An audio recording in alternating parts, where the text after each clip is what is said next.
ചെല്ലുവാൻ ഒരേ ഒരു നാമം നമ്മുടെ യേശുവിന്റെ നാമം. ഹല്ലേലൂയ. കല്ലറയ്ക്കൊതുങ്ങാത്ത നാമം. ഹല്ലേലൂയ. സ്തോത്രം. മൃത്യുവെ വെന്നവൻ അത്യുന്നത നമുക്ക് വേണ്ടി ജീവിക്കുന്ന ആ ദൈവത്തെ മൃഗങ്ങളിൽ ഉയർത്തി കർത്താവിന് സ്തോത്രം ചെയ്യാം. ഹല്ലേലൂയ. ഹല്ലേലൂയ. ഈ യേശുവിന്റെ നാമത്തെ പാടി സ്തുതിക്കുക. കർത്താവ് നമ്മെ രക്ഷിക്കാൻ ദൈവത്തിന്റെ വലിയ സ്നേഹത്തിനായി സ്തോത്രം. ഹല്ലേലൂയ. ഹല്ലേലൂയ. സ്തോത്രം. സ്തോത്രം.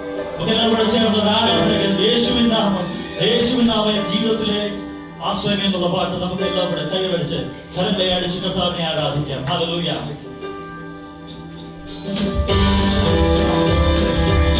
യേശുവിൻ നാമം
11-ാം സങ്കീർത്തനം നമുക്ക് വാക്യപ്രതിവാക്യമായി വായിച്ച് ദൈവജീവം ബന്ധപ്പെടുത്താം. Psalm 111 11-ാം സങ്കീർത്തനം വാക്യപ്രതിവാക്യമായി വായിച്ച് നമുക്ക് ദൈവജീവം സങ്കീർത്തനം 11. യഹോവയെ സ്തുതിപ്പീൻ, ഞാൻ നേരിട പ്രസംഗത്തിലും സഭയിലും പൂർണ്ണ ഹൃദയത്തോടെ യഹോവയ്ക്ക് സ്തോത്രം ചെയ്യും. അവന്റെ പ്രവൃത്തി മഹത്വവും തേജസ്സുമുള്ളത്, അവന്റെ നീതി എന്നേക്കും നിലനിൽക്കുന്നു.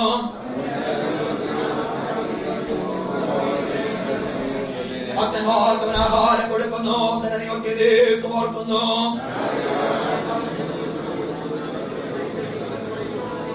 അവന്റെ കൈകളുടെ പ്രവൃത്തികൾ സത്യവും ന്യായമാകുന്നു. അവന്റെ പ്രമാണങ്ങളെല്ലാം വിശ്വാസ്യം തന്നെ.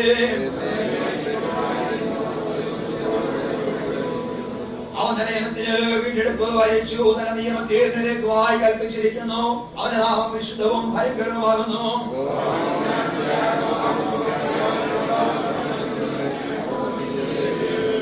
കരങ്ങൾ ദൈവത്തെ സ്തുതിക്കാം. Hallelujah, hallelujah, hallelujah. എല്ലാവരും ദൈവസന്നിധിയിൽ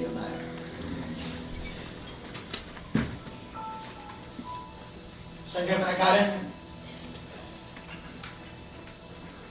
ഒരു ഇൻട്രൊഡക്ഷനും ഒരു തലക്കെട്ടും യാതൊന്നുമില്ലാതെ ഒറ്റ കാര്യം പറയുന്നു: യഹോവയെ സ്തുതിപ്പീൻ. ജീവിതത്തിലെ സാഹചര്യത്തിൽ നോക്കിയാൽ നിനക്ക് ദൈവത്തെ സ്തുതിക്കാൻ പറ്റത്തില്ലായിരിക്കും. എല്ലാം ഉണ്ടായിട്ട് ദൈവത്തെ സ്തുതിക്കാമെന്ന് പറഞ്ഞാൽ നടക്കത്തില്ലായിരിക്കും. പ്രാർത്ഥനയുടെ എല്ലാം മറുപടി ലഭിച്ചതിന് ശേഷം നടക്കുമെന്ന് വിചാരിച്ചാൽ അത് നടക്കത്തില്ലായിരിക്കും.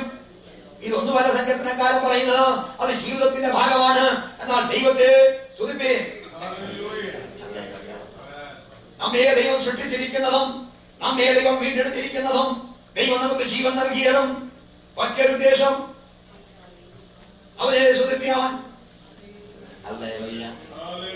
ദൈവത്തിന്റെ ജനമേ, എന്നെയും നിന്നെയും വിളിച്ചിരിക്കുന്നത് ദൈവത്തെ സ്തുതിക്കാനാണ്. യഹോവയെ സ്തുതിപ്പീൻ. ഞാൻ എവിടെയാണ് ദൈവത്തെ സ്തുതിക്കുന്നത്? നേരിടവരുടെ സംഘത്തിലും സഭയിലും. അവിടെ ഉപയോഗിച്ചിരിക്കുന്ന രണ്ട് വാക്കുകൾ ഉപയോഗിക്കാൻ രണ്ട് നിലയിൽ ചിന്തിക്കട്ടെ. വലിയ കോൺഗ്രിഗേഷനും ചെറിയ കോൺഗ്രിഗേഷനിലും, സംഘത്തിലും സഭയിലും. ചെറുതായിട്ടിരുന്നാലും ഞാൻ ലീഡ് ചെയ്യുന്നവരെല്ലാവരോടും പറഞ്ഞിട്ടുണ്ട്, കർത്താവ് ഇന്ന് ചുരുക്കം പേരായിട്ട് ഞങ്ങൾ കർത്താവിന് തന്നെ വരുവാനിടെ, എന്നാലും കർത്താവ് ഞങ്ങളുടെ ഉള്ളതിനാൽ സ്തോത്രം. കേട്ടിട്ടില്ലയോ?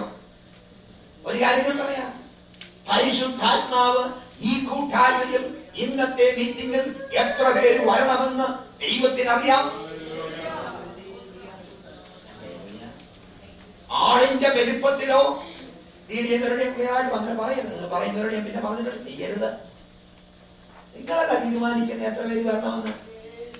എന്റെ കർത്താവിന്റെയാണ് ആരാധന, എന്റെ കർത്താവിന്റെയാണ് കൂട്ടായ്മ. അല്ലേ? നിങ്ങൾ ശ്രദ്ധിച്ചിട്ടുണ്ടോ? ഞാൻ ഒത്തിരി പ്രാവശ്യം കണ്ടിട്ടുണ്ട്. ചിലപ്പോൾ നമ്മൾ ചിന്തിക്കുന്നത് ഇയാള് വന്നേരം വരണമെന്ന് വിചാരിക്കുമ്പോൾ ദൈവം അന്ന് വരാതെ വേറൊരാളെ കൊണ്ടുവരും. എന്നിട്ട് അന്ന് മിനിസ്റ്റർ ചെയ്യുമ്പോൾ ആ വ്യക്തിയോടായിരിക്കും ആലോചന. മറ്റുള്ളവരില്ലാതെ ആ വ്യക്തിയോട് ശുശ്രൂഷിക്കാനായിരിക്കും ഒറ്റയ്ക്ക് നിന്റെ അടുക്കെ കൊണ്ടുവന്നിട്ടത്. സംഘത്തിലും സഭയിലും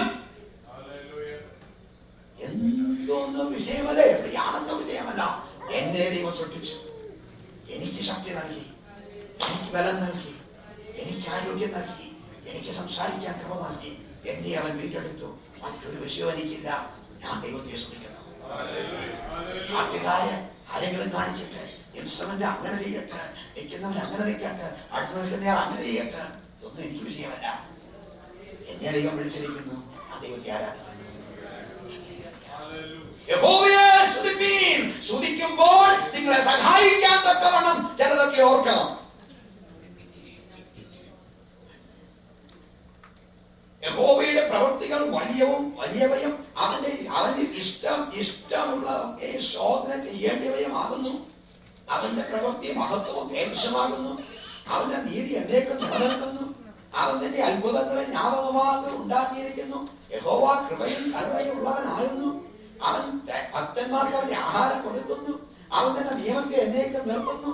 ജാതികളുടെ അവകാശം അവൻ സ്വന്തം ജനത്തിന് കൊടുത്തു. Favour of God. കഴിഞ്ഞ ദിവസം ഞാൻ ഫേവർ ഓഫ് ഗാഡ് ഒരു വ്യക്തിയോട് ഇങ്ങനെ ഇൻഡിവിജ്വലി പറഞ്ഞപ്പോഴ് പിശാച് ചെയ്തിരിക്കുന്ന ഏറ്റവും വലിയ കാര്യം എന്താണെന്നറിയാമോ? ഞാൻ ഫേവർ ഓഫ് ഗാഡ് അനുഭവിക്കുമ്പോഴേ എന്റെ മനസ്സിലോട്ട് പിശാച് പറയും, എടാ നീ എങ്ങനെയാണ് അനുഭവിക്കുന്നത്? അവരെ കണ്ടില്ലയോ? അവന്റെ നിനക്ക് തന്നല്ലേ? എടാ അവന്റെ എനിക്ക് തന്നെങ്കിൽ നിനക്ക് എന്നാ പറ്റി? ജാതികളുടെ അവകാശം അവൻ എടുത്ത് നിങ്ങൾക്ക്. പക്ഷെ നിയമം മറന്നു പോകട്ടെ. ഇസ്രായേലെ നിനക്ക് തന്നത് കനാന്യരെ മാറ്റിയിട്ടാണ്. എന്നാൽ നീ അതിന്റെ മാറ്റത്തിൽ നീ വിശ്വസ്തമായി നിന്നില്ലെങ്കിൽ നിന്നെ ബാബിലോണിൽ കൊണ്ടുപോയിട്ട് അവനെ ഇവിടെ ഇരുത്തും. അത് മറന്നു പോകല്ലേ, മറന്നു പോകരുത്. കാരണം ഞാൻ ഡ്രൈവ് ചെയ്ത് പോകുമ്പോൾ ചിലപ്പോൾ ദുഃഖം തോന്നാറുണ്ട്. ജൂയിഷ് സിനഗോഗുകള് ഇവിടെയുണ്ട്. ചില ഒരു 2 മൈൽ അപ്പുറത്ത് ഒരെണ്ണമുണ്ട്. ഒന്നാമത്തെ ഒരു ജൂയിഷ് സിനഗോഗ്. ഏതെങ്കിലും വിശ്വാസിക്ക് അത് വാങ്ങാൻ പറ്റാതെ പോയല്ലോ. അതിന്റെ മുമ്പിൽ എഴുതി വെച്ചിരിക്കുന്നു, അല്ലാതെ ദൈവമില്ലെന്ന്.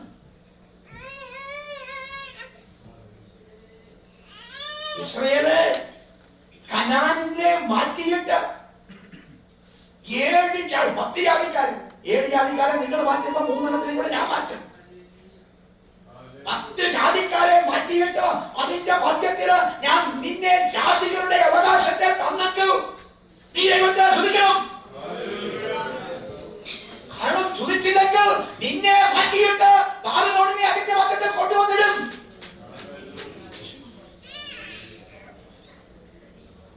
തന്റെ പ്രവൃത്തികളുടെ ശക്തി അവൻ പ്രസിദ്ധമാക്കുന്നു.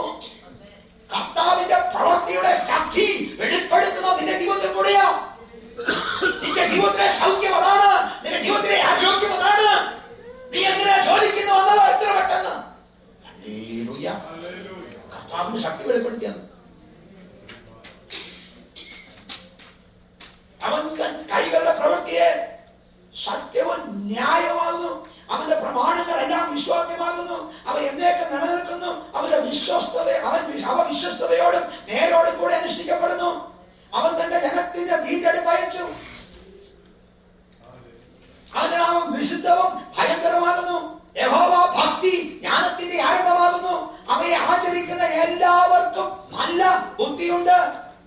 അവന്റെ സ്തുതി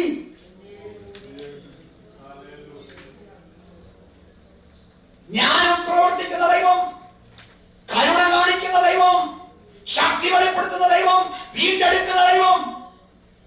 ഇത്രയറിഞ്ഞാൽ പിന്നെന്താ ദൈവത്തെ സ്തുതിക്കാൻ പ്രശ്നം? ജ്ഞാനത്തിൽ തന്റെ പ്രവൃത്തിയെ വെളിപ്പെടുത്തുന്ന ദൈവം, കരുണയോടെ ഇന്ന് എന്നെ കണ്ട ദൈവം. കരുണയോടെ കണ്ടേറോടെ എവിടെ ഇരുന്നേ? കരുണയോടെ ദൈവം കണ്ടത് കൊണ്ടാണ് ഞാനിവിടെ ഇന്ന് നിൽക്കുന്നത്. കരുണയുള്ള ദൈവം, അവന്റെ ശക്തി വെളിപ്പെടുത്തിയ ദൈവം. എത്രയോ സന്ദർഭങ്ങളിൽ കർത്താവിന്റെ ശക്തി അവൻ വെളിപ്പെടുത്തി. എന്റെയും നിന്റെയും ജീവിതത്തിൽ വീണ്ടെടുപ്പിനെ അവൻ പകർന്നു. കർത്താവിന്റെ ശക്തി വെളിപ്പെടുത്തിയ ഒരു കാര്യം ഞാൻ ഓർപ്പിച്ചു വിടട്ടെ. ഈ ആഴ്ചയാണ് പുതിയ പ്രസിഡന്റ് ഇവിടെ എടുക്കാൻ വരുന്നത്. പ്രാർത്ഥന നിർത്തിപ്പോകരുത്. പ്രസിഡന്റിന് വേണ്ടി പ്രാർത്ഥിക്കണം, തീരുമാനങ്ങൾക്ക് വേണ്ടി പ്രാർത്ഥിക്കണം, ഈ രാജ്യത്തെ ഉണർവുണ്ടാകാൻ പ്രാർത്ഥിക്കണം. അന്ധകാര ശക്തി സകല ശക്തിയോടുകൂടെയും നടക്കത്തില്ല എന്ന് പറയുന്നതിന്റെ മധ്യത്തിലാണ് സഭയുടെ പ്രാർത്ഥന മാത്രമാണ് ഇന്ന് ഈ രാജ്യം ഇങ്ങനെ നിൽക്കുന്നത്. മറന്നു പോകരുത്. ഇലക്ഷൻ കഴിഞ്ഞിട്ട് ഒരു കാര്യം ഇതുവരെയും പറഞ്ഞില്ല. പറയാത്തത് കാരണം നടന്നു, ഇനി പറയേണ്ട ആവശ്യമില്ല. പക്ഷേ പ്രാർത്ഥിക്കണം. 20-ാം തീയതി ഇനാഗുറേഷൻ നടത്തത്തില്ല എന്ന് പറഞ്ഞുകൊണ്ടാണ് ലോകശക്തികളും അന്ധകാര ശക്തികളും നടത്തുന്നത്. ഇതുവരെയും അമേരിക്കയിൽ ഇല്ലാത്ത സംഭവമാണത്. കാരണം ഇലക്ഷൻ കഴിഞ്ഞാൽ ഡെമോക്രാറ്റ്സും റിപ്പബ്ലിക്കും ഒരുപോലെ കടന്നു വരുന്ന ഒരു രാജ്യമാണിത്. അത് പറ്റത്തില്ല എന്ന് പറഞ്ഞ് എല്ലാ ശക്തികളും ഒരുപോലെ നിൽക്കുമ്പോൾ ദൈവജനമേ, നീ ആ കുറ്റത്തിൽ കൂടിയേക്കരുത്. കാരണം ദൈവത്തിന്റെ കരമാണ് പ്രവർത്തിച്ചുകൊണ്ടിരിക്കുന്നത്, ദൈവത്തിന്റെ പ്രവർത്തനമാണ് നടന്നുകൊണ്ടിരിക്കുന്നത്. ദൈവ വെളിപ്പാട് പുസ്തകം 21 അവസാന അധ്യായത്തിൽ അഴുക്കുള്ളവരെ അഴുക്കാകട്ടെ, വിശുദ്ധരെ തന്നെ വിശുദ്ധീകരിക്കട്ടെ, ഇരുളും വെളിച്ചവും ഒരുപോലെ പ്രവർത്തിക്കുന്ന വർഷം 2017 കുറിച്ച്, കഴിഞ്ഞ കാലങ്ങളിൽ അമേരിക്കയെ കുറിച്ച് പ്രവചിച്ചു പറഞ്ഞ ദൈവത്തിന്റെ ദാസന്മാർ അവർ തന്നെ. അഥവാ 2007 ട്രംപ് പ്രസിഡന്റായി വരുമെന്ന് 2007 പ്രവചിച്ചവൻ ഇപ്പോൾ പ്രവചിച്ചിരിക്കുന്നത് 2017 എന്ന് പറഞ്ഞാൽ ഇരുളും വെളിച്ചവും ഒരുപോലെ യുദ്ധം ചെയ്യുന്ന വർഷം.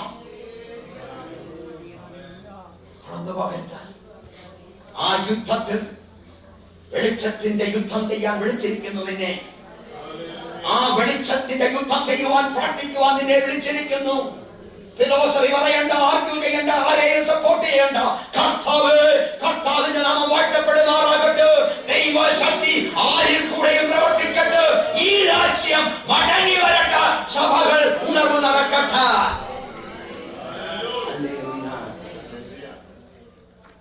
ഇന്ത്യയിലോട്ടൊന്നും അവനാണ് സർവീസ് ചെയ്യാം.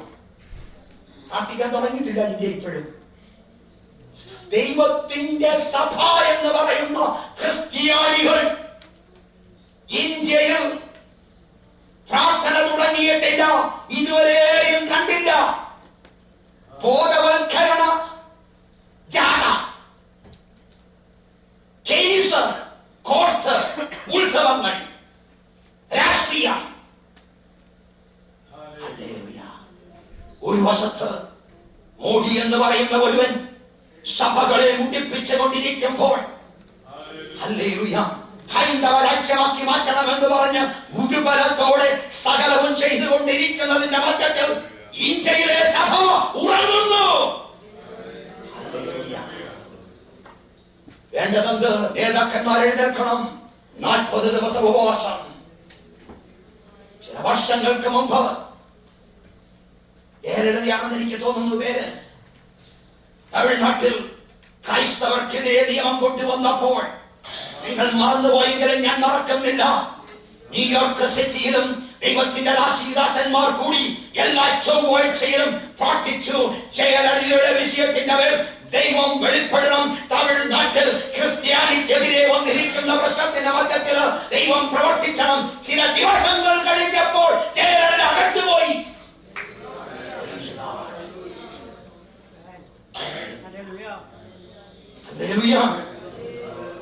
ചരിത്രമുണ്ട്. പക്ഷേ ദൈവജനമേ, ജാതികളുടെ അവകാശം നിനക്ക് തന്നിരിക്കുന്നത് നിനക്ക് ഉറങ്ങുവാനല്ല, യുദ്ധം ചെയ്യുവാനാണ്. ഇന്ത്യക്ക് വേണ്ടി പ്രാർത്ഥിച്ചു തുടങ്ങാൻ ആരെയെങ്കിലും ദൈവം എഴുന്നേൽപ്പിക്കട്ടെ. നേതാക്കന്മാർക്കെതിരെ അന്യായ ശക്തികൾ കടന്നു വന്നിട്ട് പിശാച് ചെയ്യുന്ന ഏറ്റവും വലിയ അടുത്ത യുദ്ധമാണ് 2011 സ്പിരിറ്റ് ഓഫ് ഈജിപ്റ്റ് സഭകളിൽ കടന്നു വന്നിട്ട്, ആ ഓരോ കാലഘട്ടത്തിൽ ഓരോ ശക്തികളാണ്. സ്പിരിറ്റ് ഓഫ് ഈജിപ്റ്റ് കടന്നു വന്നത് നായുടെ ശക്തിയായിട്ടാണ്. കടന്നു വന്നിട്ട് നേതാക്കളെ, ശുശ്രൂഷിക്കുന്ന ദൈവദാസന്മാരെ കടിച്ച് വിഴുങ്ങുവാൻ തക്കവണ്ണം സ്പിരിറ്റ് ഓഫ് ഈജിപ്റ്റ് വന്നു. നിങ്ങൾ പ്രാർത്ഥിക്കുന്നുണ്ടോ? നേതാക്കന്മാരുടെ കുറ്റം നിങ്ങൾ പറയരുത്, അവർക്ക് വേണ്ടി പ്രാർത്ഥിക്കണം. സഭയുടെ നേതാക്കന്മാർക്ക് വേണ്ടി നിങ്ങൾ പ്രാർത്ഥിക്കണം. ഉപവസിക്കാൻ പറ്റുന്നത് ഉപവസിക്കണം. കാരണം എഴുന്നേറ്റേ മതിയാകത്തുള്ളൂ. ഇന്ത്യയിൽ ഒരു ക്രിസ്തീയ നേതാവ് ഒരുമിച്ചെഴുന്നേറ്റ് നിന്ന് ഇന്ത്യയിലെ ക്രിസ്ത്യാനികൾ എല്ലാവരും, ഇവിടെ ഫ്രാങ്ക്ലിൻ ഗ്രഹാം ചലഞ്ച് ചെയ്തു, എല്ലാ സഭകളും കൂടി. അതുപോലെ ഇന്ത്യയിൽ ഒരു നേതാവ് എഴുന്നേറ്റേ മതിയാകത്തുള്ളൂ. ഇന്ത്യയിൽ ഈ അനീതിക്കെതിരെ, ദൈവരാജ്യത്തിനെതിരെ നിൽക്കുന്ന ശക്തിയുടെ വെറ്റയെടുക്കുവാൻ സഭകളെ ഉപവാസം ചെയ്യണമെന്ന് വിളിച്ചു പറയുവാൻ ചില നേതാക്കന്മാർ എഴുന്നേൽക്കുമ്പോൾ ദൈവം പ്രവർത്തിക്കും. നമ്മൾ പ്രാർത്ഥിച്ചു തുടങ്ങാൻ പ്രാർത്ഥനയിൽ ഇന്ത്യക്ക് വേണ്ടി നിങ്ങൾ പ്രാർത്ഥിക്കണം. കാരണം അന്ധകാര ശക്തി അതുപോലെ അവിടെ പ്രവർത്തിക്കുന്നു. ഇവിടെ പ്രവർത്തിച്ച് അതേ നിലയിൽ ഇവിടെ പ്രവർത്തിച്ച് അതേ ശക്തിയിലാണ് അവിടെ പ്രവർത്തിക്കുന്നത്. എടുത്തു നോക്കിയാൽ മനസ്സിലാക്കുവാൻ കഴിയും. യഹോവയെ സ്തുതിപ്പീൻ. അവൻ ശക്തി പ്രദർശിപ്പിക്കുന്ന ദൈവം. അവൻ ജ്ഞാനത്തിൽ സൃഷ്ടിച്ച ദൈവം. അവൻ കരുണ കാണിക്കുന്ന ദൈവം. അവൻ വീണ്ടെടുക്കുന്ന ദൈവം. ഇന്നേ പകൽക്കാലം ഈ ദൈവത്തെ നമുക്ക് ആരാധിക്കാം. ഈ ദൈവത്തെ നമുക്ക് സ്തുതിക്കാം. കർത്താവ് വചനങ്ങളാൽ നമ്മെ അനുഗ്രഹിക്കും. പ്രത്യേകിച്ച് അനൗൺസ്മെന്റ്സ് ഒന്നും സ്കെഡ്യൂൾ, നോർമൽ സ്കെഡ്യൂൾ. ശനിയാഴ്ച വൈകിട്ടത്തെ മറ്റെല്ലാ മീറ്റിങ്ങുകളും നിങ്ങൾക്കറിയാം. ശനിയാഴ്ച വൈകിട്ടത്തെ മീറ്റിംഗ്. വെനസ്ഡേ നൈറ്റില് ബുക്ക് ഓഫ് ആക്ട്സ് പ്രവൃത്തിയുടെ പുസ്തകം ഞാൻ പഠിപ്പിക്കാൻ ഇപ്പോൾ തുടങ്ങിയിരിക്കുന്നു. നിങ്ങൾ കടന്നു വരുവാൻ പറ്റുന്നവർ, വെറുതെ ഇരിക്കുന്നവർ കടന്നു വന്നാൽ അനുഗ്രഹമായിരിക്കും. വെളിയിൽ നിന്ന് ആരെങ്കിലും കടന്നു വരുമ്പോൾ അവർ ആളില്ലാത്തടുത്ത് വരുന്നതിനെക്കാട്ടിലും ചിലപ്പോൾ ഒരാളുടെ കഴിഞ്ഞ ദിവസം ഒരാൾ വന്നായിരുന്നു. സോ അന്ന് വരുമ്പോൾ അവർക്ക് ഫീൽ ബാഡ്. ആളില്ലെങ്കിൽ എനിക്കൊരു കുഴപ്പമില്ല, നല്ലോണ്ടിരിക്കുക. പക്ഷേ നിങ്ങൾ വന്നാൽ നിങ്ങൾക്ക് അനുഗ്രഹം. It's a good formation. കടന്നു വന്നാൽ വചനം പഠിക്കാനിടയാകും. ശനിയാഴ്ച വൈകിട്ട് കാത്തിരിപ്യോഗമാണ്. നിങ്ങൾ എല്ലാവരും വരണം. അനുഗ്രഹിതമായ മീറ്റിംഗാണ്. നമ്മൾ ദൈവസന്നിധി വരാനില്ല. നമ്മൾ ജസ്റ്റ് ആരാധിക്കും, പ്രാർത്ഥിക്കും. പിന്നെ നിങ്ങൾ അഭിഷേകം പ്രാപിക്കണം. ആ നിലയിൽ ആരാധനയായിരിക്കും. നിങ്ങൾ വന്ന് ആത്മാവിൽ ആരാധിക്കുന്നവർ നിങ്ങൾ വീട്ടിൽ ഇരിക്കരുത് എന്ന് ഓർപ്പിക്കുന്നു. ഈ വർഷത്തിൽ എല്ലാ ദിവസവും എഴുന്നേൽക്കുമ്പോൾ ഞാൻ മറ്റേ സർവീസിൽ പറയാൻ ഉദ്ദേശിക്കുന്നത് ഓർമ്മ ഓർപ്പിച്ചുള്ളതാണ്. എല്ലാ ദിവസവും എഴുന്നേൽക്കുമ്പോൾ കുഞ്ഞുങ്ങളും പറയണം, നിങ്ങളും പറയണം, I M walking in the favour of God. ദൈവത്തിന്റെ കൃപ. മലയാളത്തിൽ രണ്ട് നില ഒരു വാക്ക് ഉപയോഗിച്ചിരുന്ന പ്രസാദം. മലയാളത്തിൽ റിയൽ വേർഡ് പ്രസാദം. മലയാളത്തിൽ എന്നാൽ കൃപ പറഞ്ഞു പറഞ്ഞാൽ നീ ഞാൻ ദൈവത്തിന്റെ കൃപ അനുഭവിക്കാൻ പോകുന്നു പറഞ്ഞാൽ മതി. മലയാളത്തിൽ to remind you I have a clip so you can put it on your workplace, daily life. എനിക്ക് അടുക്ക വന്നാൽ നിങ്ങൾക്ക് തരാം. കാരണം ഇതിന് കോസ്റ്റ് ഉള്ളത്, വിലയുള്ള പൈസല്ല, ഇതിന് വിലയുള്ളതാണ്. എനിക്ക് വെറുതെ തന്നത് വീട്ടിൽ ഇടാൻ ആഗ്രഹിക്കുന്നില്ല. ജോലിയിൽ നിങ്ങളുടെ ജാക്കറ്റിൽ ഉപയോഗിക്കാം. Nothing on it. I walk in the favour of God. QCH. ഇപ്പം QCH എന്താണെന്ന് ചോദിച്ചാൽ നമുക്ക് പറയാൻ ഞങ്ങളുടെ ചർച്ച. അല്ലാതെ simple clip, good clip, expensive clip. നിങ്ങൾ ജോലിക്ക് ഉപയോഗിക്കാൻ പ്രൊഫഷണൽ ക്ലിപ്പ്. സോ വന്നാൽ നിങ്ങൾക്ക് തരുന്നതായിരിക്കും എന്ന് ഉറപ്പിക്കുന്നു. കാരണം എല്ലാം കൊണ്ട് ടേസ്റ്റ് അതുകൊണ്ടാണ് കുറച്ച് ഉള്ളതിൻ്റെ പേര് എന്ന് ഓർപ്പിക്കുന്നു. നാം പ്രാർത്ഥിച്ചതുപോലെ ജെന്നഫറിന് ഒരു ബേബി ഗേളുണ്ടായി, എലിസബത്തിന് ഒരു കുഞ്ഞുണ്ടായി. കർത്താവ് രണ്ടും നോർമൽ ഡെലിവറി ആയിരുന്നു. കാര്യങ്ങൾ ശ്രദ്ധിക്കാം. തക്ക സമയത്ത് പറഞ്ഞ ദിവസങ്ങളിൽ തന്നെ ഒരു അനുഗ്രഹീതമായ ഇങ്ങനെ കുഞ്ഞുങ്ങൾ അനുഗ്രഹമായിരിക്കുന്നു. അവരോർത്ത് പ്രാർത്ഥിക്കുക. കർത്താവ് സഹായിച്ചു. സാക്ഷി പറയാൻ ആഗ്രഹിക്കുന്ന ആരെങ്കിലും ഉണ്ടെങ്കിൽ പെട്ടെന്ന് എഴുന്നേൽക്കാം.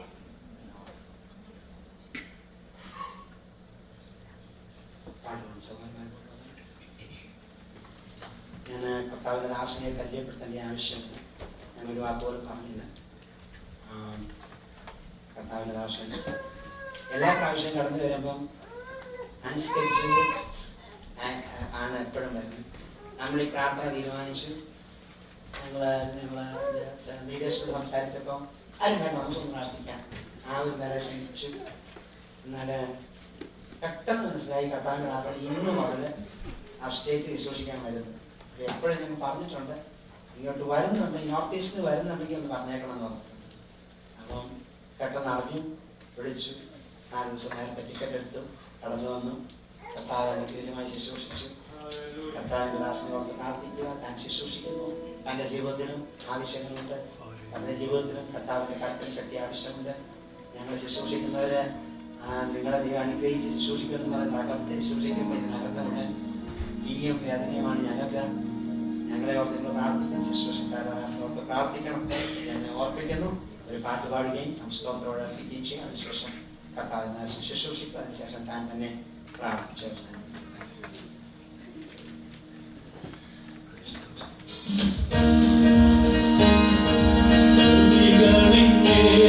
Wasi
വിശ്വസിക്കുന്നു. അതിന്റെ കേൾവിയാൽ ശുദ്ധീകരണം പ്രാപിച്ച ദൈവജനത്തോട് ഇന്ന് രാവിലെ ചില വചനങ്ങൾ ഞാൻ നിങ്ങളോട് ഷെയർ ചെയ്യാൻ ആഗ്രഹിക്കുന്നു. യെശയ്യാവ് 41-ാം അധ്യായം അതിന്റെ 20-ാം വാക്യത്തിലേക്ക് നമ്മുടെ ശ്രദ്ധ കൊണ്ടുവരാം. യെശയ്യാവ് 41 അതിന്റെ 20. യഹോവയുടെ കൈ അത് ചെയ്തു എന്നും യഹോവയുടെ കൈ അത് ചെയ്തു എന്നും ഇസ്രായേലിന്റെ പരിശുദ്ധൻ അത് സൃഷ്ടിച്ചു എന്നും ഇസ്രായേലിന്റെ പരിശുദ്ധൻ അത് സൃഷ്ടിച്ചു എന്നും അവരെല്ലാവരും കണ്ടറിഞ്ഞ് വിചാരിച്ച് ഗ്രഹിക്കേണ്ടതിന് തന്നെ ഇത് ദൈവത്താൽ സംഭവിച്ചു എന്ന് പറയത്തക്കവണ്ണമായിരിക്കും ദൈവവൃത്തി. മനുഷ്യൻ ഒരിക്കലും അതിനകത്ത് മഹത്വം എടുക്കുവാൻ അനുവദിക്കത്തില്ല. ദൈവത്തിന്റെ വചനം പറയുന്നു, ദൈവത്തിന്റെ ധനം, ജ്ഞാനം, അറിവ്, അതിന്റെ ആഴമേ അത് ഗ്രഹിക്കുന്നവനാണ്. അതായത് ദൈവത്തിന്റെ ജ്ഞാനം, ദൈവത്തിന്റെ ശക്തി, ദൈവത്തിന്റെ മഹത്വം അതനുസരിച്ചായിരിക്കും ദൈവം ഒരു വ്യക്തിയിൽ, ഒരു സമൂഹത്തിൽ ദൈവം പ്രവർത്തിക്കുന്നത്. അത് മനുഷ്യബുദ്ധിയിൽ, മനുഷ്യജ്ഞാനത്തിലെല്ലാം അതീതമാണ്.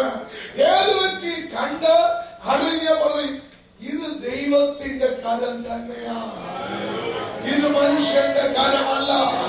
എന്റെ ജ്ഞാനത്തിന്, എന്റെ കഴിവുകൾക്ക്, എന്റെ പണത്തിന് ചിന്തിക്കാൻ പോലും കഴിയാത്ത അതീതമായ ദൈവപ്രവൃത്തിയാണ് ഇത് നടന്നതെന്ന് പറയത്തക്കവണ്ണമായിരിക്കും. നിന്റെ ജീവിതത്തിൽ ചെയ്യുന്നത് മെഡിക്കൽ സയൻസിന് മഹത്വം വിട്ടു കൊടുക്കുകയില്ല. ഒരു മനുഷ്യനും ദൈവം മഹത്വം വിട്ടു കൊടുക്കുകയില്ല. തന്റെ മഹത്വം ആർക്കും വിട്ടു കൊടുക്കുന്ന ഒരു ദൈവമല്ല. ഇന്ന് രാവിലെ ദൈവത്തിന്റെ ആത്മാവ് പറയുന്നു, ഈ സഭയിൽ നിന്റെ ജീവിതത്തിൽ ദൈവം എന്തെങ്കിലും ചെയ്യുന്നെങ്കിൽ അത് ദൈവമഹത്വം വെളിപ്പെടുവാൻ തക്കവണ്ണമുള്ളതായിരിക്കും. അതിന്റെ 18-19 വാക്യങ്ങൾ വായിക്കുമ്പോൾ അതിന്റെ 18-ാം വാക്യത്തിൽ 4 രീതിയിലുള്ള ദൈവപ്രവൃത്തികളെ അവിടെ കാണുവാൻ കഴിയും. ഒന്നാമത്തേത് 18 വായിക്കുക. ഞാൻ പാഴ്മലകളിൽ നദികളെയും. എന്താണ് പാഴ്മല? ഉയരത്തിൽ ഉള്ള പാഴായി കിടക്കുന്ന മല. നമ്മുടെ ജീവിതത്തിൽ തിരിഞ്ഞു നോക്കപ്പോൾ അപ്പോസ്തലൻ തന്നെ പറയുന്നു, മുമ്പേ ഞാൻ ദൂഷകൻ, ഉപദ്രവി, നിഷ്ഠൂരൻ ആയിരുന്നു. പാഴായ ഒരു ജീവിതത്തെ കുറിച്ച് അവൻ പൗലോസ് പറയുന്നു. എന്നാൽ അത് അവിശ്വാസത്താൽ, അറിവില്ലായ്മയുടെ കാലഘട്ടത്തിൽ ഞാൻ ചെയ്തിരുന്നു. എന്നാൽ ഇപ്പോഴോ ഈ ദൈവത്തെ ഞാൻ അറിഞ്ഞു കഴിഞ്ഞപ്പോൾ ദൈവമനെ ഒരു സുവിശേഷകനായി, ഒരു ഉപദേഷ്ടാവായി, ഒരു അപ്പോസ്തലനായി മാറ്റിയിരിക്കുകയാണ്. പൗലോസ് അപ്പോസ്തലൻ ഫിലോമോനെ കൊണ്ട് എഴുതുകയാണ്, ഫിലോമോനെ, ഒനേസിമോസ് മുമ്പേ നിനക്ക് പ്രയോജനമില്ലാത്തവനായിരുന്നു, ഇപ്പോഴോ എനിക്കും സഭയ്ക്കും ഒക്കെയും അത് പ്രയോജനമുള്ളവരാക്കി മാറ്റി. ഇന്ന് രാവിലെ നിന്റെ വീട്ടിന്റെ അകത്ത് ചിലപ്പോൾ തലമുറകൾ പ്രയോജനമില്ലാത്തവനായി കിടന്നുകൊണ്ടിരിക്കുന്നതായിരിക്കാം. നിന്നെ വേദനിപ്പിക്കുന്ന തലമുറയായിരിക്കാം, പ്രയാസപ്പെടുത്തുന്ന ഒരു തലമുറയായിരിക്കാം. എന്നാൽ ഇന്ന് രാവിലെ നീ വിശ്വസിക്കാമോ, ആ വ്യക്തി തന്നെയായിരിക്കും നിന്റെ ജീവിതത്തിൽ, നിന്റെ വയസ്സുകാലത്ത്, നിന്റെ ജീവിതത്തിൽ ഏറ്റവും പ്രയോജനമുള്ളവനാക്കി നിന്നെ അവൻ അനുഗ്രഹിക്കുവാൻ, നിന്റെ കൂടെ ഇരിക്കുവാൻ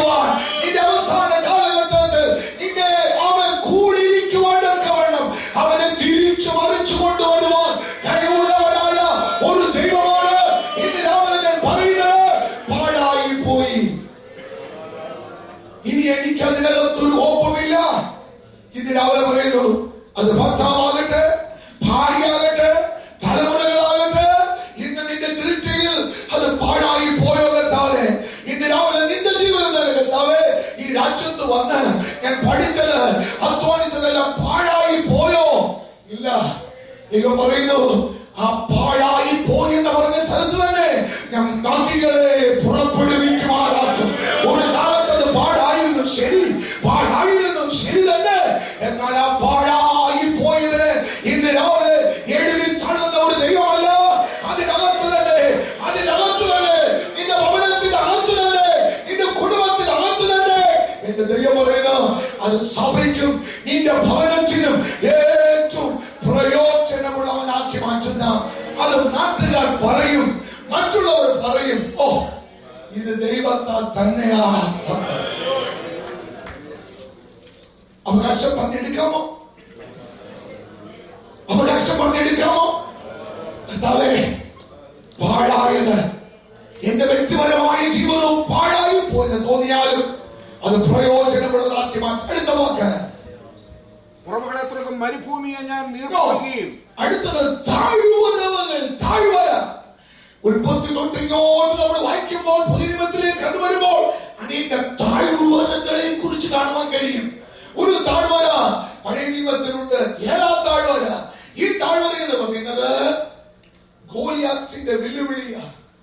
ദിവസേന ഇങ്ങനെ വെല്ലുവിളിച്ചുകൊണ്ടിരിക്കുക, നിന്നെ ഇപ്പൊ ഞാൻ വിഴുങ്ങിക്കളയും, ഇപ്പൊ ഞാൻ നിന്നെ നീക്കിക്കളയുമെന്ന് പറഞ്ഞ് ജീവിതത്തിന്റെ ഉള്ളറകളിൽ, അത് രോഗമായിരിക്കാം, വ്യക്തികളായിരിക്കാം, പല രീതിയിൽ നിന്നെ വെല്ലുവിളിച്ച് കീഴടങ്ങാതെ നിൽക്കുന്ന ചില ശക്തികളെ പോലെ നിൽക്കുന്നവരെന്ന് രാവിലെ ദൈവത്തിന്റെ അത് പറയുന്നു, അതിനെങ്ങനെ അവിടുന്ന് നീക്കിക്കളഞ്ഞ് ആ താഴ്വരയുടെ ജീവിതത്തിൽ സമാധാനകരമാക്കി മാറ്റുവാൻ ഇന്നോക്കാലം ഈ ദൈവവിശ്വസ്തനായി നിൽക്കുന്നു. ഗോലിയാത്ത് ഒരല്പകാലത്തേക്ക് മാത്രം അവനെ അവിടുന്ന് നീക്കുവാൻ ദൈവത്തിന് കഴിയും. യേശുവിന്റെ നാമത്തിൽ ഇന്ന് കാലം നീ പ്രാർത്ഥിക്കുക, കർത്താവേ, എന്റെ യുദ്ധം ഇതേപോലെ ജഡരക്തങ്ങളോടല്ല. നിന്റെ ഭർത്താവിന്റെ മേൽ, നിന്റെ ഭാര്യമേൽ, നിന്റെ തലമുറമേൽ വ്യാപരിച്ചു നിൽക്കുന്ന അനുസരണക്കേടിന്റെ ആത്മാവിനോട്, അലങ്കാരത്തിന്റെ ആത്മാവിനോടാണ് എനിക്ക് പോരാട്ടമുള്ളത്. ഞാൻ പറയുന്നു, യേശുവിന്റെ നാമത്തിൽ കീഴടങ്ങുക, യേശുവിന്റെ നാമത്തിൽ കീഴടങ്ങുക എന്ന് നീ പ്രാർത്ഥിച്ചാൽ അത് നിന്റെ മുന്നിൽ കീഴടങ്ങി വരും. ആ വെല്ലുവിളി അവിടുന്ന് മാറും. അത് രോഗമാകട്ടെ, ഏത് വെല്ലുവിളിയാകട്ടെ, എന്റെ ദൈവം പറഞ്ഞു, ഒരല്പകാലം എന്റെ ദൈവം അനുവദിച്ചിരിക്കുകയാ, അത് വെല്ലുവിളിച്ച് നിൽക്കും. കുടുംബജീവനത്തെ പണിയുക. ആരും കുടുംബജീവനത്തെ ഇടിക്കരുത്, ഇടിച്ചു കളയരുത്, ഇടിച്ചു കളയരുത്, ഇടിച്ചു കളയരുത്. കുടുംബജീവിതം പണിയുക. കുടുംബത്തിന്റെ ഉള്ളറകളിൽ, ഭവനത്തിന്റെ അകത്ത് പരസ്പരം പോര് വിളിച്ച് കുടുംബജീവിതം ഇടിച്ചു കളയരുത്. അത് സമാധാനകരമായ കുടുംബജീവിതം നയിപ്പാനാണ് എന്റെ കർത്താവിനെ കൂട്ടിച്ചേർത്തത്. കർത്താവിനെ കാണിക്കുന്നു. നീതിമാന്മാരുടെ കൂടാരത്ത് നിന്ന് ഉല്ലാസത്തിന്റെ, ജയത്തിന്റെ കോശം ഉയർത്തേണ്ട സ്ഥാനത്ത് ദൈവം ഈ രാജ്യത്ത് കൊണ്ടുവന്ന് ഇത്രയും നന്മ തന്നിട്ടും ഭവനത്തിന്റെ അകത്ത് പോര് വിളിച്ചു നിൽക്കുന്ന ജീവിതങ്ങളോട് ദൈവത്തിന്റെ ആത്മാവിനെ മുട്ടുകൊടുക്ക്. ഏത് വിധത്തിലാ നീ പോർ വിളിക്കുന്നേ?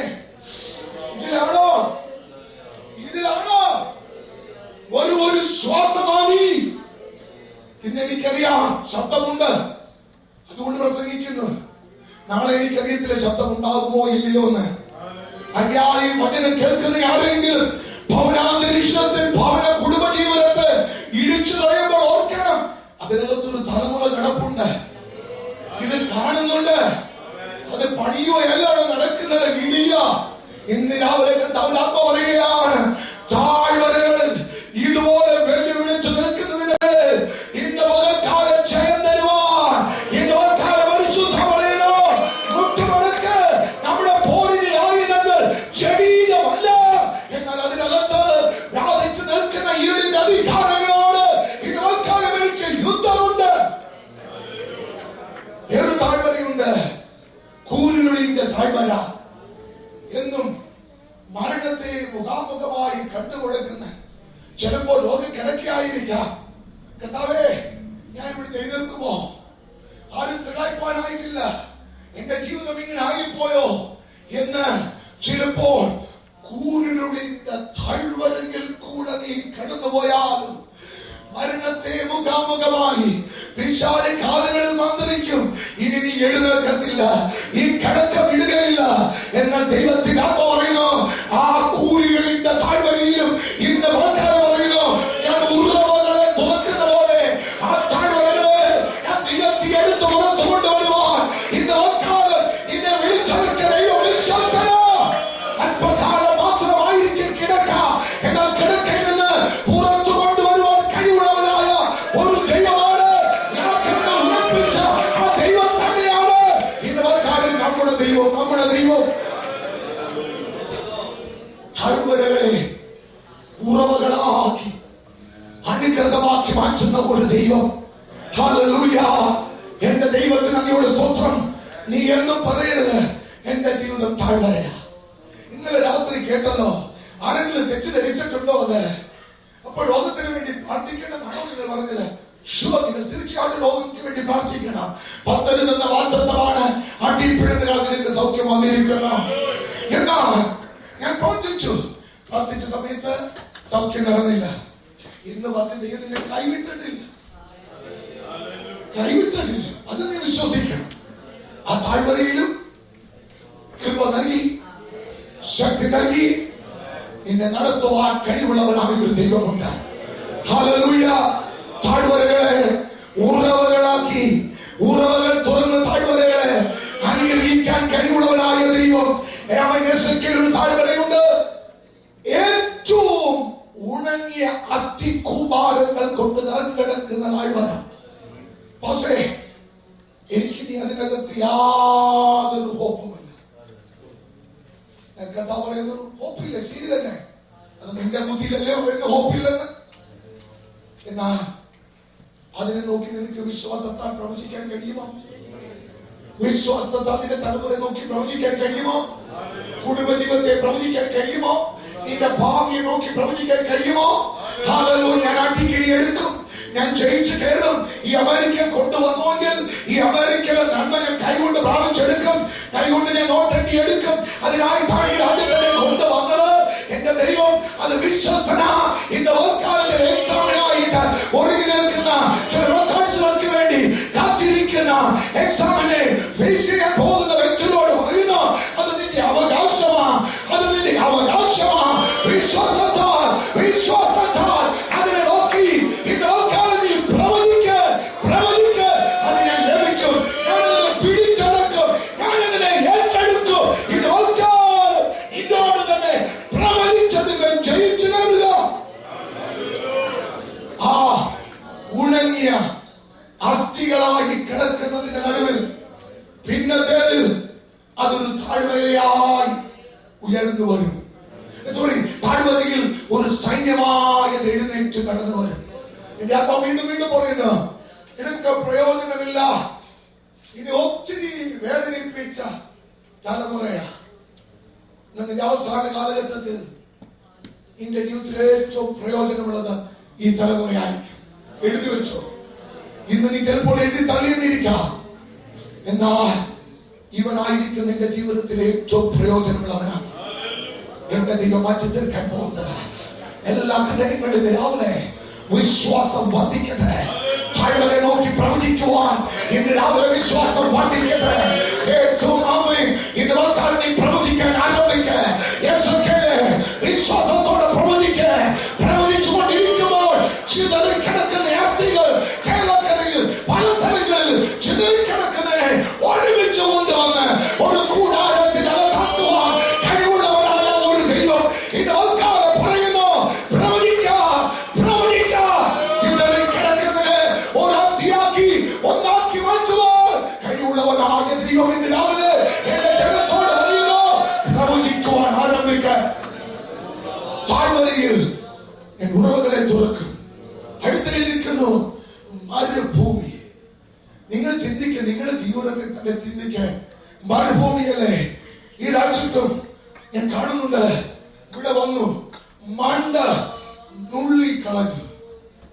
ഒത്തിരി എഡ്യൂക്കേഷൻ കാണും, കഴിവുകൾ കാണും, ഒരു നന്മ പിടിച്ചടക്കാൻ കഴിയുന്നില്ല. മണ്ട ഒടിച്ചു കളഞ്ഞതുപോലെ, തളിർക്കാതെ നിൽക്കുന്ന വൃക്ഷം പോലെ ഇന്ന് പകൽക്കാലം നിരാശ കൊണ്ട് മൂടി അവൻ മരുഭൂമി പോലെ ഒരു ഇല പോലെ പൊട്ടിപ്പുളരാതെ പോകുന്നിടത്തെല്ലാം തിന്മ, പോകുന്നിടത്തെല്ലാം പരാജയം, ജയമില്ലാതെ നിരാശയോടെ കിടക്കുന്ന ജീവിതങ്ങളോട് ഇന്ന് രാവിലെ ദൈവത്തിന് ആത്മാ പറയുന്ന നീ മരുഭൂമിയല്ലേ, നീ മരുഭൂമിയല്ലേ. എന്നാൽ ഞാൻ അതിനെ നീർപ്പൊയ്യാക്കി മാറ്റുന്ന ദൈവം. ഹല്ലേലൂയ.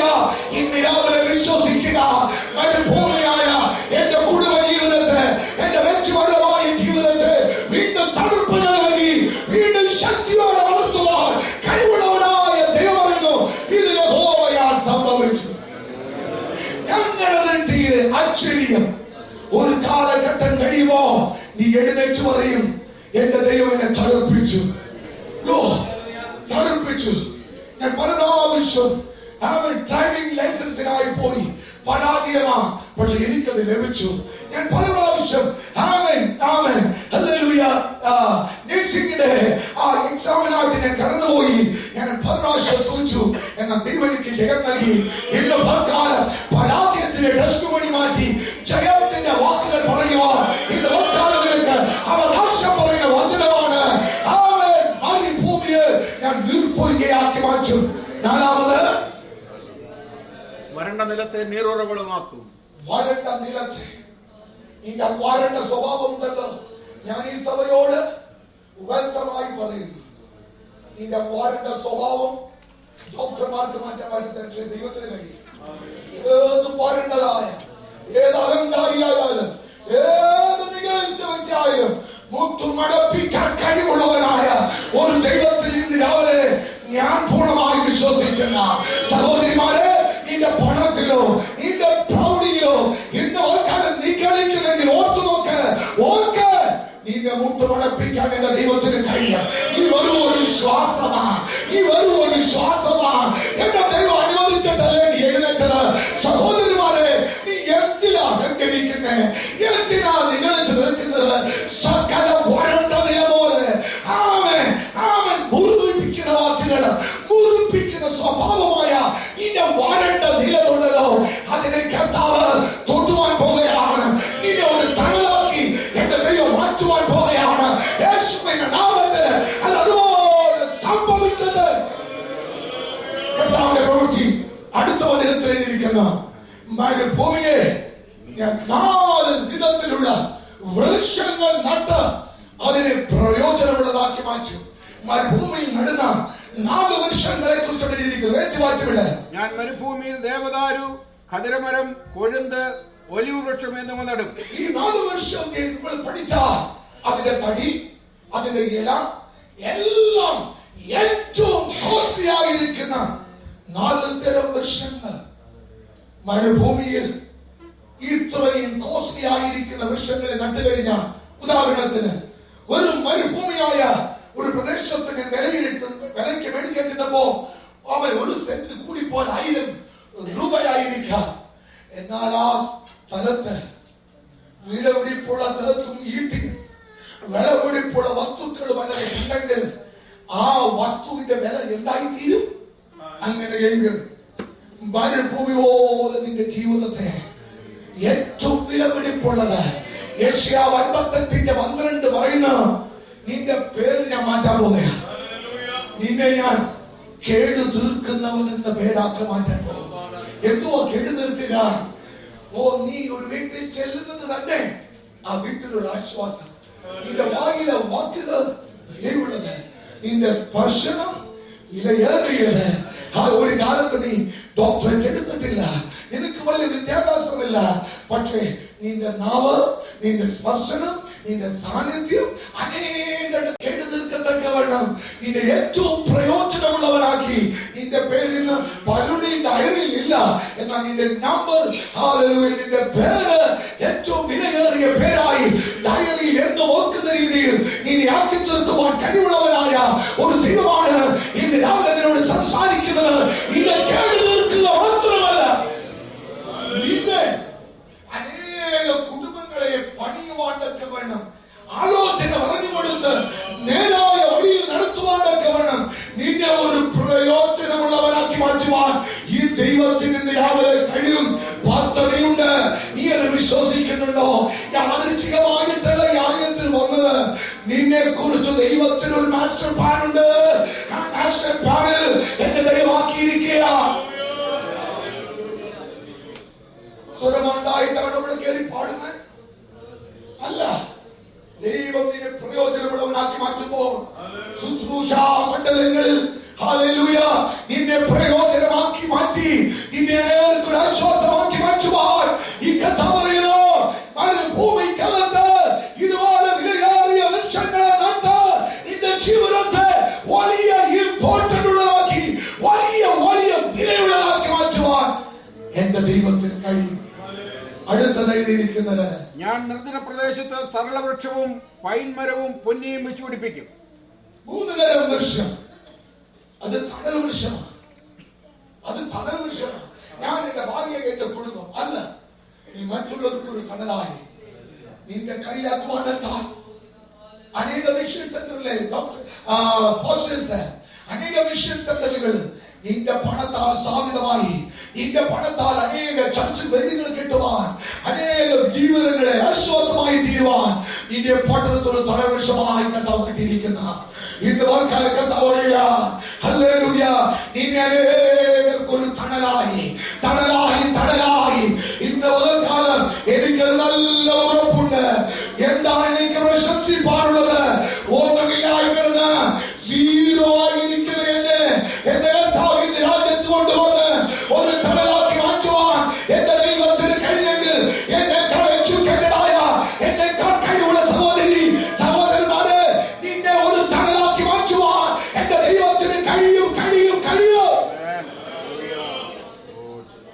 പറഞ്ഞല്ലോ, ഇന്ത്യ ഒരു ഹിന്ദു രാജ്യമാക്കി മാറ്റുവാൻ കാലിഫോർണിയയിൽ ഈ രാജ്യത്തെ അനേക ഹൈന്ദവൽ നിന്ന് കോടിക്കണക്കിന് ഡോളറുകൾ ഇന്ത്യയിലേക്ക് ഒഴുകിക്കൊണ്ടിരിക്കുമ്പോൾ അതിന് നടുവിലും നിന്നെ കേരളക്കരയിൽ നിന്ന് ഈ രാജ്യത്ത് കൊണ്ടുവന്നത് എന്താണ് മറന്നുപോകരുത്. നിന്റെ പണം കൊണ്ട്, നിന്റെ സമൃദ്ധി കൊണ്ട് ഇന്ത്യയിൽ സുവിശേഷ വേല തികച്ചെടുക്കാനുണ്ട്. വയൽപ്രദേശങ്ങളിൽ അനേകരെ കൊയ്തെടുക്കാനുണ്ട്.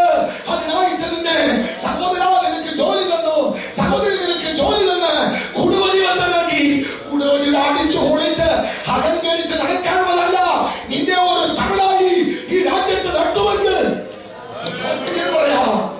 ദൈവത്തിന്റെ ആലോചനയ്ക്ക് വിപരീതമായി ഇത് കണ്ട് നീ അഹങ്കരിച്ചു നിഗളിച്ചു പോയാ ജോലിയുടെ മേൽ, അപ്പത്തിന്റെ കോലിന്റെ മേൽ ദൈവം കരം ചലിപ്പിക്കും.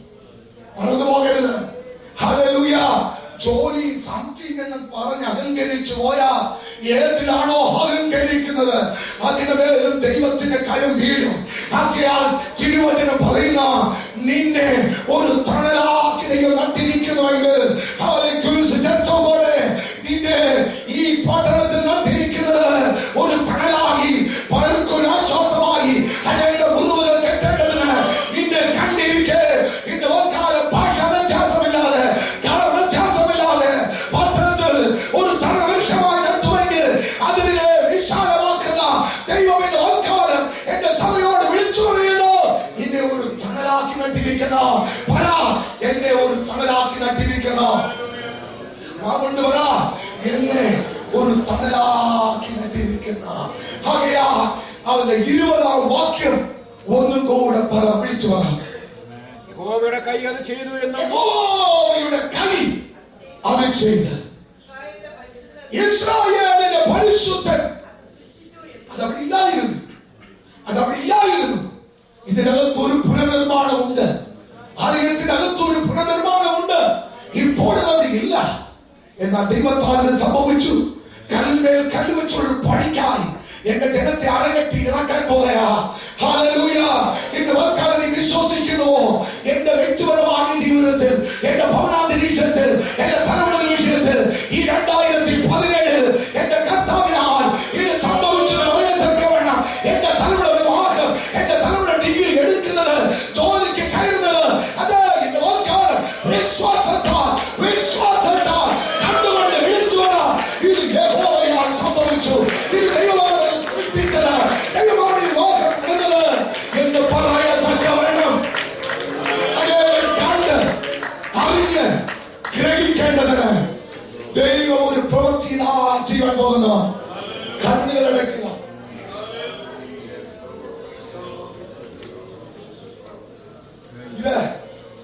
മനുഷ്യ ജ്ഞാനത്തിന് അസാധ്യം, ദൈവത്തിന്റെ ജ്ഞാനത്തിന് ഇത് സാധ്യം.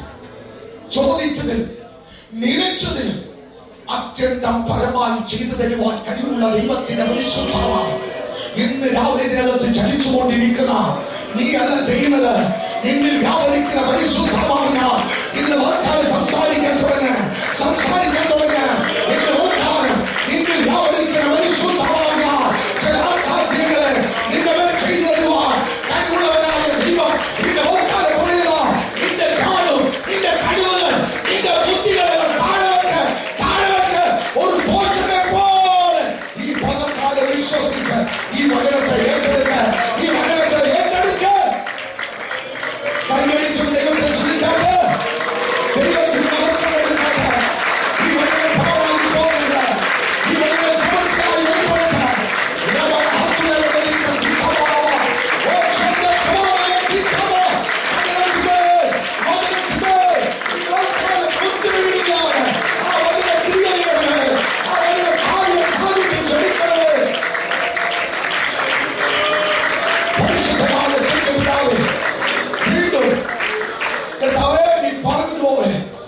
വിശ്വാസത്താൽ ഉണങ്ങി കിടക്കുന്ന അസ്ഥികളുടെ ഈ വചനം വായു വിതറി വചനം അയച്ചുവെങ്കിൽ അതിന്റെ കാര്യം കർത്താവ് സാധിപ്പിച്ചെടുക്കുമല്ലോ. കർത്താവേ, ഇതിനകത്ത് സംഭവിക്കട്ടെ, വിവാഹങ്ങൾ നടക്കട്ടെ, ഡിഗ്രികൾ എടുക്കാൻ ജനം മുന്നോട്ട് ഇറങ്ങട്ടെ, അവൻ ജോലിയില്ലാത്തവരുടെ മേൽ ജോലി കടന്നു വരട്ടെ, കുടുംബത്തിന്റെ മേൽ ദൈവത്തിന്റെ കരം ചലിക്കണമേ. എല്ലാ പൈശാചിക ബോധങ്ങളുടെ മേലും ഇന്ന് രാവിലെ ചേർന്നെടുക്കണം. അവൻ കാട്ടിൽ കിടക്കുന്ന ദൂരത്തിലായി കിടക്കുന്ന എല്ലാ പിന്മാറ്റ പ്രലോഭനങ്ങളെയും യേശുവിന്റെ നാമത്തിൽ കൽപ്പിക്കണം. അടുത്തു വരിക, അടുത്തു വരിക, അടുത്തു വരിക. ചിതറിക്കിടക്കുന്ന തലമുറയെ യേശുവിന്റെ നാമത്തിൽ കൂടാരത്തിൽ വെളുത്തേക്ക്, കൂടാരത്തിൽ വെളുത്തേക്ക്. അടങ്ങി വരിക, അടങ്ങി വരിക, അടങ്ങി വരിക. കർത്താവേ, നീ അത് ചെയ്തതിനായി സ്തോത്രം, നീ അത് ചെയ്തതിനായി സ്തോത്രം. ഭഗവാന്റെ കർത്താവിന് സകല പുകഴ്ചയും അർഹതപ്പെട്ട കുഞ്ഞാടിന് തന്നെ ദൈവം ചിന്തിക്കാൻ സ്തോത്രമപ്പ. യേശുവിന്റെ അധികാരമുള്ള നാമത്തിൽ തന്നെ ആമേൻ, ആമേൻ. കൈകളെടുത്ത് ദൈവത്തെ സ്തുതിക്കുക. ബലത്തോടെ കടന്നുപോയി 2017 പറ, ഞാനത് പിടിച്ചടക്കും. പല സഹോദരി പിടിച്ചടക്കും. നിരാശകൾ മാറട്ടെ, ഹൃദയത്തിലെ കോൺഫിഡൻസ് ഇല്ലാത്ത അവസ്ഥകൾ മാറട്ടെ. ധൈര്യത്തോടെ മുന്നോട്ട് പോകുക. ഈ വചനത്താതെ രാവിലെയും നീ ഞങ്ങളോട് സംസാരിച്ചല്ലോ, നിന്റെ ആലോചനകളെ ഗ്രഹിപ്പിച്ചല്ലോ. കർത്താവേ, നീ ഞങ്ങളെ മാനിക്കുവാൻ പോകുന്ന ദൈവമാകിയാൽ സ്തോത്രം. 2017 കർത്താവേ, നിന്റെ ഫേവറിൽ നടക്കുവാൻ എളിയവരെ നീ സഹായിക്കുന്നതിനാൽ സ്തോത്രം. അതിനെ ശുശ്രൂഷിച്ച എന്റെ ദാസനെ കുടുംബമായി ഞങ്ങൾ അങ്ങയുടെ കരുത്തിൽ ഏൽപ്പിക്കുന്നു. ആവശ്യങ്ങളെല്ലാം നിന്റെ സാന്നിധ്യമുള്ളതിനാൽ സ്തോത്രം. അടുത്ത ദിവസങ്ങളിൽ നിന്റെ ദാസൻ ശുശ്രൂഷിക്കാൻ പോകുന്നതിനും നിന്റെ സാന്നിധ്യം മുമ്പിൽ പോകുന്നതിനായി ഞങ്ങൾ സ്തുതിക്കുന്നു. കർത്താവേ, ഈ സഭയെ നടത്തുന്ന ദാസനെ കുടുംബമായി ഞങ്ങൾ ഏൽപ്പിക്കുന്നു. സഭയിലുള്ള ഓരോ വ്യക്തികളെയും ഞങ്ങളുടെ കരുത്തിൽ ഏൽപ്പിക്കുന്നു.